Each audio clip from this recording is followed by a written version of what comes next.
Hello, I'm Wilson. I'm a KPI consultant for SME companies.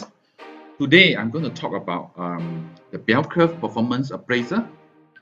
Maybe for the non-HR people, you may not be familiar with the bell curve performance appraiser, especially for SME bosses. You may have heard of bell curve. So, what do you think about bell curve? A lot of people ask me, Wilson, since you're doing performance management, what do you think about bell curve?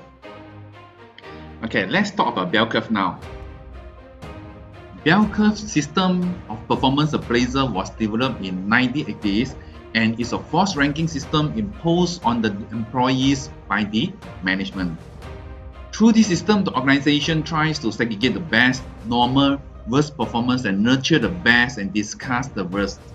While productivity of employees has been measured since the beginning of the Industrial Revolution, the bell curve gained popularity when GE implemented this within their organization. The concept is a forced ranking system. It is also described as 20-70-10 rules. It says the top 20% of the workforce is the most productive and 70% are work just enough.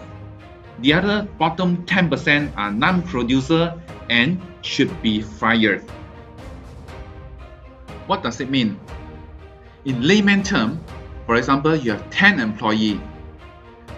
You are forcing the 2 employees to be the best performer in the organization, and the 7 of your employees are the normal employee, and the remaining 1 employee, you force them to be the worst employee. So what do you think? Do you think this is fair?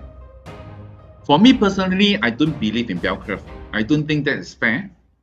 In our organization, we have 100% of all our employees are very productive and they are absolutely high performer.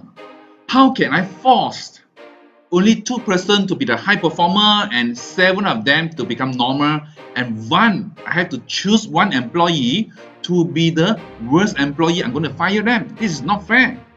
How are you going to justify the 2 and the 1? Based on what? The bell curve is already outdated. It's no longer applicable for the new performance management system. What you have to do is you need to measure the individual performance independently without being normalized the entire organizations. For us, for example, as I mentioned, we have 100% of our employees are the high performer. Please do not use bell curve for your organization, especially for SME. It is not suitable for you. And thank you so much for listening to me. If you like what you hear, can you please go to follow our Facebook, and we'll share more information with you. I will help you to build your organization to the high performance culture. Thank you so much. See you soon.